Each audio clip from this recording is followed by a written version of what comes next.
Hello friends, कैसे हैं आप लोग। एक बार फिर से स्वागत है आपका अपने चैनल स्टडी विद पीयूष में।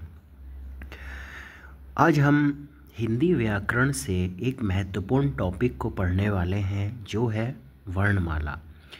हिंदी जो व्याकरण है वो एक ऐसा सब्जेक्ट है जो मैक्सिमम जो स्टेट हैं हमारे, वहाँ पर स्टेट जो एग्ज़ाम है उसमें हिंदी व्याकरण जो है 15 से 20 नंबर का पूछा जाता है। 15 to 20 मार्क्स का पूछा ही जाता है।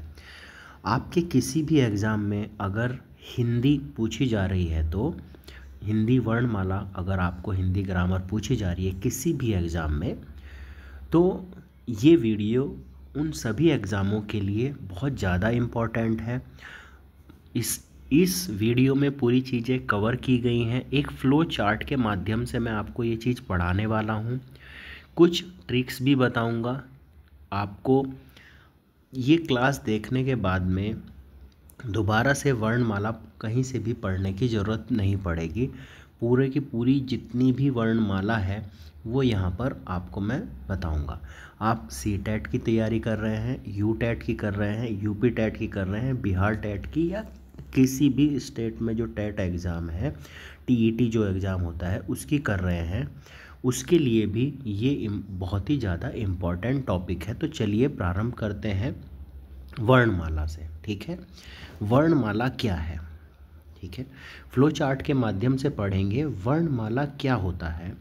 तो वर्णों के व्यवस्थित समूह को वर्णमाला कहते हैं। वर्णों का एक व्यवस्थित समूह है जिसको हम वर्णमाला कहते हैं। अगर हम सीधी सी बात करें तो ए से लेके अज्ञ अगर हम लिखेंगे तो यही हमारी वर्णमाला है।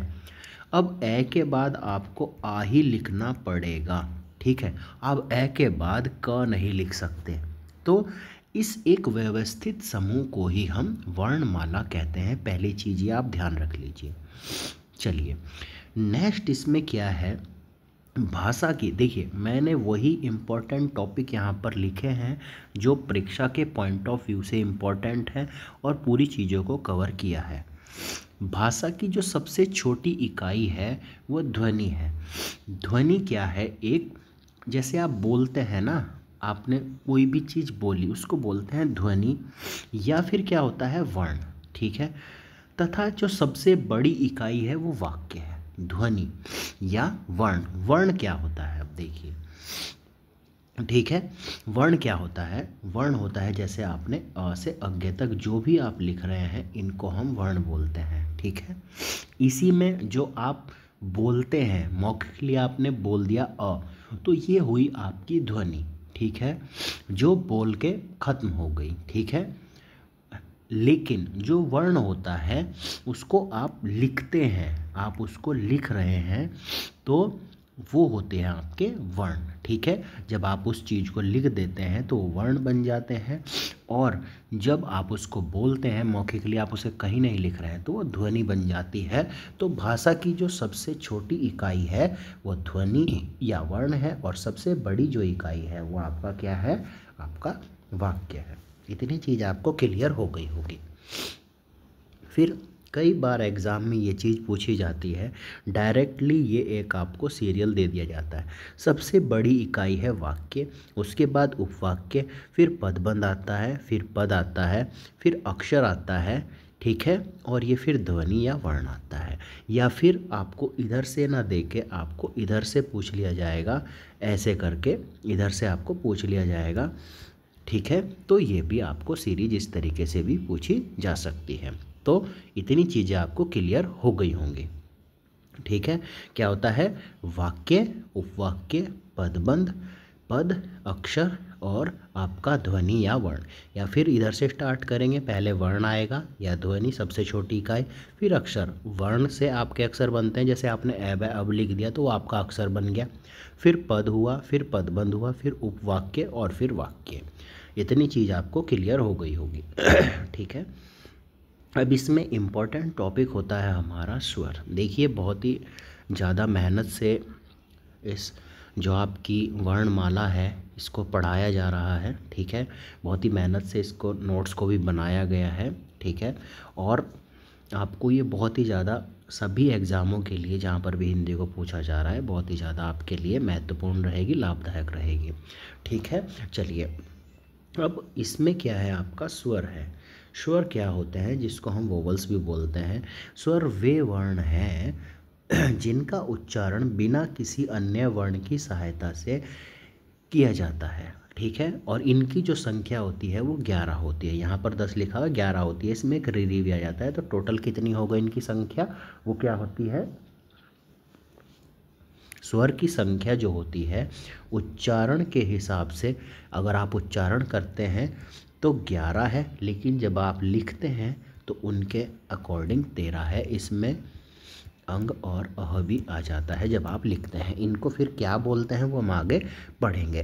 तो स्वर वो वर्ण होते हैं, वर्ण सभी को बोलते हैं, अ से लेके अज्ञ तक पूरा वर्ण ही होता है, लेकिन ये वो वर्ण हैं जिनके उच्चारण में अन्य वर्ण की हमें सहायता नहीं लेनी पड़ती। कैसे, वो हम आगे चीज़ों को जानेंगे कैसे, ठीक है। और इनकी जो संख्या है वो 11 होती है उच्चारण के अकॉर्डिंग, और लेखन के आधार पर कितनी होती है, 13 होती है। चलिए, अब क्या है आपका स्वर का वर्गीकरण। देखिए, अब हम देख रहे हैं कि कैसे नहीं होती है। देखिए, जब आप क लिखते हैं ना, क बता देता हूँ, इसमें स्वर और व्यंजन, इसमें आगे आप व्यंजन के बारे में पढ़ेंगे। अभी देखिए, ये क्या है, आपका क है, ठीक है। इस क को हम क, ये हाफ क है, आधा क इसको बोलते हैं। ऐसे ऐसे भी आप आधा क लिख सकते हैं, ये आधा क प्लस अ, ये इससे मिलकर ये पूरा क बनता है, इसको व्यंजन बोलते हैं हम, ठीक है। तो ये अपने आप में स्वर है। इसको लिखने में लेकिन किसी की भी सहायता नहीं, हमें किसी की सहायता की ज़रूरत नहीं है इसको बोलने में, लिखने में। लेकिन ये जो क है, इसको लिखने और बोलने में हमें क, आधा क और क्या रहेगा, प्लस में आपका अ की ज़रूरत पड़ेगी। आप ख भी लिखेंगे तो आधा ख प्लस अ की ज़रूरत पड़ेगी, इस तरीके से। तो इसीलिए जो स्वर हैं वो आपके क्या है, स्वतंत्रता पूर्वक बोले जाते हैं, उनका उच्चारण स्वतंत्रता पूर्वक होता है, उसमें किसी भी अन्य वर्ण की आवश्यकता नहीं होती, और उनकी संख्या जो है आपकी कितनी है, 11 है, ठीक है। नेक्स्ट हमारा क्या है, स्वर का वर्गीकरण है। चलिए, क्या है, स्वर का वर्गीकरण। इसका जो वर्गीकरण है किस किस आधार पर किया जाता है, उच्चारण में लगने वाले समय के आधार पर, फिर जो ओष्ठ है, जो हमारे होठ की स्थिति के आधार पर, और जो हमारी जीवा है उसकी स्थिति के आधार पर, जो हमारी जीभ है उसकी स्थिति के आधार पर हम इसका वर्गीकरण करते हैं, ठीक है। तो जो उच्चारण में लगने वाला समय है, इसको मैं नेक्स्ट स्लाइड में बताऊंगा। अभी पहले इन दो के बारे में हम पढ़ लेते हैं। किस किस के बारे में, फर्स्ट है आपके होठों की जो आपकी स्थिति है, ओष्ठों की स्थिति के आधार पर। इसमें आपके दो होते हैं, एक तो होता है वर्ताकार और एक अवर्ताकार। देखिए, कोई भी चीज़ वर्ताकार क्या है, जिन स्वरों के उच्चारण में होठ जो हैं आपके वर्ताकार हो जाते हैं। आप खुद बोल के देखिए, ओ, औ, ऊ, बड़ा ऊ। तो इसमें क्या है कि आपके होठों की जो एक शेप है, जो आकार है, वो एक वर्ताकार बनता हुआ नज़र आ रहा होगा। तो इसीलिए इनको क्या बोलते हैं, वर्ताकार बोलते हैं, ठीक है। अवर्ताकार आप देख लीजिए, अ, आ, ई, री, ए, ऐ।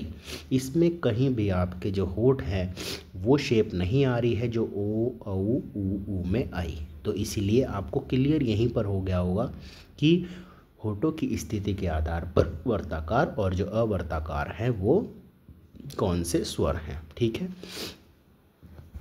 फिर आता है आपका जीवा की स्थिति के आधार पर। अब इसमें आता है अग्र, जो आगे की जीभ है, मध्य में जो जीभ है, और आपका पश्च। देखिए, अब हम अग्र की बात करते हैं, ई, ए, ऐ, ठीक है। देखिए आगे, फिर जब आ बोलेंगे आप आ, तो आपका जो उच्चारण है ना, ये जीभ थोड़ी सी पीछे से आपकी आवाज़ आ रही है। आप बोल के देखिए, ई, ए, ऐ, ठीक है। अब अ को बोलिए, अ। देखिए, थोड़ी सी आपकी क्या है, मध्य से आवाज़ आएगी अ, लेकिन जब हम आ बोलेंगे, ऊ बोलेंगे, बड़ा ऊ बोलेंगे, तो ये आवाज़ क्या है, आपको पश्च स्वर, जीभ का एक पीछे का हिस्सा यूज होता हुआ आपको नजर आएगा। ठीक है, तो ये जीवा की स्थिति के आधार पर हो गया आपका अग्र स्वर, मध्य स्वर और आपके पश्च स्वर। क्लियर हो गई चीज़ें ये भी। ठीक है, मध्य क्या हुआ आपका, सीधी सीधी सी बात है, मध्य आपका जो स्टार्टिंग है आपका अ हो गया। इसको आपको अ के बाद क्या आता है, आ। ठीक है, ये आ जो आ जाएगा पश्चिम में पश्च स्वर हो जाएगा, पश्च स्वर, ये आपको ध्यान में रखना है। ठीक है, अग्र मध्य और पश्च कैसे रखना है, मध्य में आपको अ रहना है, पहले जो आता है आ जाता है, उसके बाद में ई, बड़ी ई, ए और ऐ, ये एक तरीके की मात्राएं हैं, इनको आपने अग्र में ले लिया और बचे जो हैं आपके वो पश्चिम स्वर आ जाएंगे। ठीक है, सही है, ये चीज़ आपको यहाँ क्लियर हो गई होगी। नेक्स्ट है आपका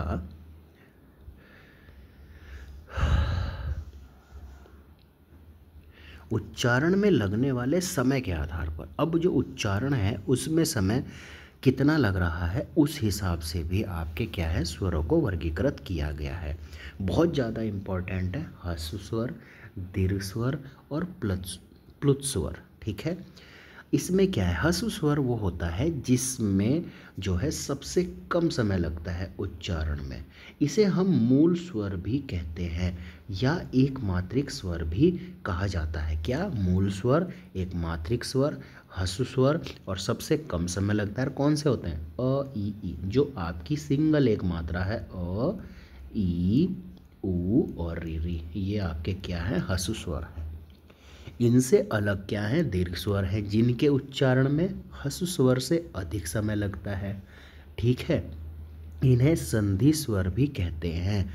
उदाहरण के लिए क्या क्या होता है, आ, ई, ऊ, ऐ, ए, ऐ, ओ, औ, ये क्या होते हैं, आपके दीर्घ स्वर होते हैं। देखिए आपको पता चल रहा होगा कि ह्रस्व क्या हो गए, अ, ई, ऊ, री, जिसमें बहुत ही कम समय लग रहा है, एक मात्रिक स्वर हैं और इन्हें क्या बोलते हैं, आपके मूल स्वर भी इन्हें कहा जाता है। देखिए, है ना, मूल स्वर भी कहा जाता है, इनके हमें पता चल गए।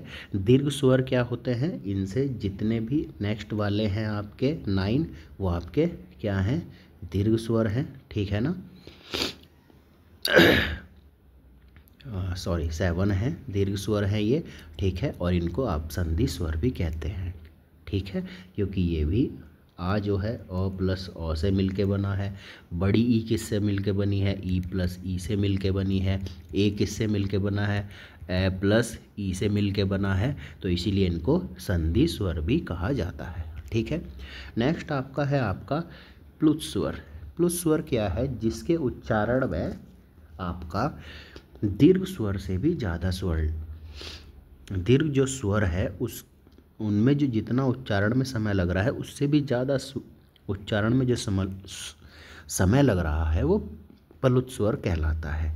इसमें आपने एक शब्द पढ़ा होगा ओम, इस तरीके के जो ये स्वर ही है, इसमें जो बताया गया है ग्रामर में ध्यान रखेंगे आप, इसको क्या कहा गया है, प्लुत स्वर कहा गया है। ओम, रा, आपने पढ़ा होगा ना, राम ऐसे करके आता है ना, तो वो भी एक प्लुत स्वर ही है। ठीक है, चलिए नेक्स्ट है आपका मुख खुलने के आधार पर।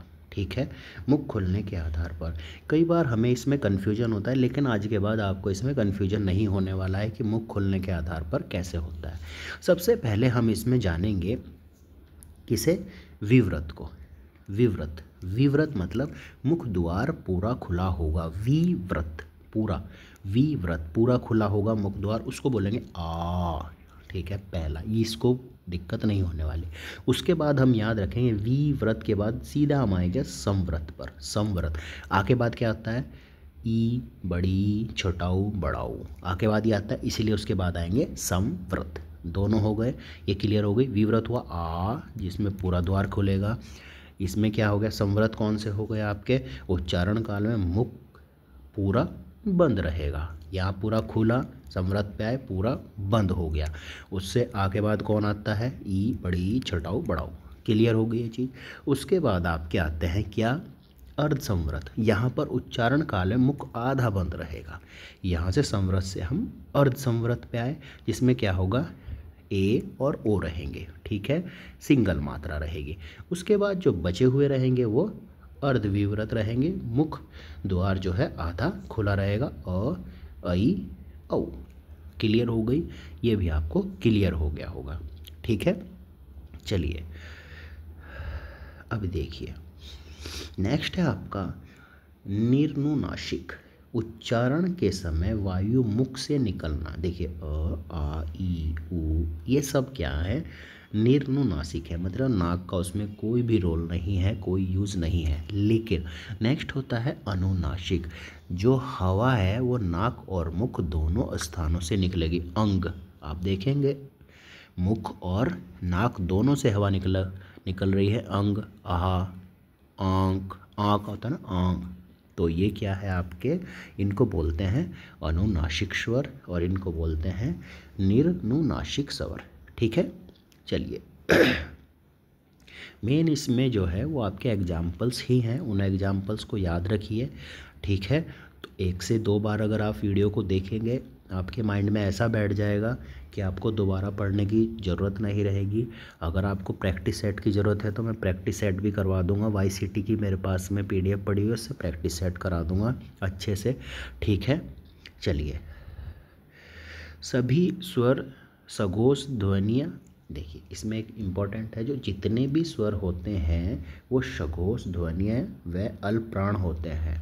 अल्पप्राण मतलब जिसमें आपका जो है कम समय लग रहा हो, महाप्राण होता है जिसमें आपका ज़्यादा समय लग रहा हो, ठीक है, स्वर को बोलने में। और सघोष और अघोष हम आगे पढ़ेंगे कि कैसे है, क्या है सघोष और अघोष। चलिए अब देखिए, एक छोटा सा आपको चार्ट दिखाया गया है। इसमें वही जो चीज़ें हमने ऊपर पढ़ी हैं उन्हीं के बारे में बताया गया है, कुछ आगे की चीज़ें भी बताई गई हैं। क्या है इसमें, स्वर हैं, 11 स्वर के बारे में बताया गया है। ये 11 स्वर हैं। इसमें 2 जो अंग और अह होते हैं उन्हें हम बोलते हैं अयोग वाह। इम्पॉर्टेंट है, अयोग वाह। उसमें भी जो अंग की बिंदी है उसे अनुस्वर के नाम से जाना जाता है, और जो अह की बिंदियां हैं उनको विसर्ग के रूप में जाना जाता है। अगर आप ऐसे ऊपर बिंदी लगा रहे हैं तो अनुस्वार बोलेंगे उनको, और अगर आप ऐसे डंडा खींच के बिंदी लगा रहे हैं तो उसे विसर्ग बोलेंगे, ठीक है, सही है। फिर हमारा एक और चीज़ इम्पोर्टेंट है जिसे हम बोलते हैं स्पर्शीय या वर्गीय व्यंजन, ठीक है। व्यंजन के बारे में भी आगे पढ़ेंगे। स्पर्शीय और वर्गीय व्यंजन वो व्यंजन होते हैं जब आप इन व्यंजनों को बोलते हैं ना, ये 25 है इनकी संख्या। जब आप इन व्यंजन को बोलते हैं तो कहीं ना कहीं आपकी जो जीभ है वो किसी ना किसी मुख के किसी ना किसी हिस्से पर टच होगी, बस इतना ही है। कैसे होगी इनको हम डिटेल से आप आगे पढ़ेंगे। कंठ व्यंजन, तालुव्य, ठीक है, ओष्ठक, सभी के बारे में हम पढ़ेंगे। मूर्धन्य, इन सब को हम आगे पढ़ेंगे कि ये कैसे होते हैं, ठीक है। अभी जान लीजिए, स्पर्शीय या वर्गीय व्यंजन जो होते हैं उनकी संख्या 25 होती है। स्पर्शीय इसलिए बोला जा रहा है क्योंकि आपकी जो जीभ है वो मुख के द्वार, मुख में जो है पूरे मुख में कहीं ना कहीं स्पर्श करेगी। उसके बाद में इम्पोर्टेंट है आपका अंतस्थ व्यंजन। अंतस्थ व्यंजन य र ल व। अंतस्थ मतलब अंदर से, मध्य से, कहीं से भी ये आवाज़ आ रही है। इन 4 व्यंजन को याद रखना है, य र ल व, इनको हम अंतस्थ व्यंजन बोलते हैं। ऊष्म या संघर्षी व्यंजन बहुत ज़्यादा इम्पोर्टेंट है। ऊष्म या संघर्षी व्यंजन उन व्यंजनों को बोला जाता है जिनको बोलने के लिए एक स्पेशल संघर्ष होगा और हवा जो है एक स्पेशल स्थान से बाहर निकलती नजर आएगी। देखिए श, पेटपटा श, छोटा श, आप देखेंगे उसको क्या बोलेंगे, ऊष्म या संघर्षी व्यंजन बोलेंगे, ठीक है। ये भी आपको चीज़ क्लियर हो गई होगी। उसके बाद में आता है संयुक्त व्यंजन, बहुत ज़्यादा इम्पोर्टेंट है। इसमें सभी चीज़ें इंपॉर्टेंट है, लेकिन ये बहुत बार पूछा जाता है संयुक्त व्यंजन क्या होता है। इसमें 4 होते हैं संयुक्त व्यंजन, अक्ष, त्र, अज्ञ, श्र। ठीक है, श्र मतलब जैसे श्रवण लिखते हैं उसमें श्र का यूज करते हैं। अक्षय किस किस से मिलके बना है? क और पेट पटा से मिलके बना है। त्र आधा श और रै से मिलके बना है। अज्ञ जय और अय से मिलके बना है। और श्र बड़ा श और रह से मिलके बना है। डायरेक्टली आपको यही दे दिया जाएगा, इसमें छोटा स और रह दे दिया जाएगा, इसमें आपका ज बड़ा ज और अय दे दिया जाएगा। तो कंफ्यूज नहीं करना है, ये चीज़ आपको ध्यान रखनी है। सभी जो हैं आपके अतः क पेट पटा श त रह जय और अय है इस, और आपका श और रह है। इसमें ये भी पूछा जाता है कि अक्ष किसके बाद आता है, या त्र किसके बाद आता है, अज्ञ किसके बाद आता है, या आपका बड़ा जो श्रेय जो है वो किसके बाद आता है। ठीक है, तो आपको जो इसमें जो जिससे बन रहा है ना क त ज और श, इसमें किस किस से बन रहा है ये क त ज र, आपको यही लगाना है कि अक्षय क के बाद आता है, त्र त के बाद आता है, अज्ञ ज के बाद आता है और श्र जो है वो श के बाद आता है। इतना ही इसका आंसर होगा। ये कई बार क्वेश्चन पूछा गया है, एग्जाम में पूछा जाता है। फिर क्या है आपका उत्क्षिप्त या नुक्ता व्यंजन। देखिए, उच्चारण में जीभ उल्टी होकर आपके जो तालु है होकर छिटक जाती है। देखिए अड़ा, ऐसे आपका जो तालु है, ये आपका जो बीच वाला भाग होता है मुख का ऊपर वाला, उसी को हम तालुव्य बोलते हैं। तो देखिए अड़ा अड़ा ड, तो इस तरीके से आपकी जो जीभ है वो उल्टी होकर छिटक जाएगी, उसी को उत्क्षिप्त व्यंजन बोला जाता है। फिर है आपका आगत स्वर। आगत स्वर क्या होते हैं? जैसे ये क्या है, दूसरी भाषा, जैसे इंग्लिश में डॉक्टर लिखते हैं, ठीक है, तो उससे एक दूसरी भाषा को लिखने के लिए जो हमारा औ का यूज किया गया है ना, डॉक ऑक, औ का यूज किया गया है, उसी को हम आगत स्वर बोलते हैं। ठीक है, और आगत जो व्यंजन होते हैं वो किसी अन्य भाषा, व्यंजन मतलब क ख ग ज फ, इस अरबी फारसी ध्वनि भी बोला जाता है इनको। तो आगत व्यंजन कौन से होते हैं? ये होते हैं। ठीक है, ये हमने यहाँ पर स्वर के बारे में सारी चीज़ें पढ़ ली।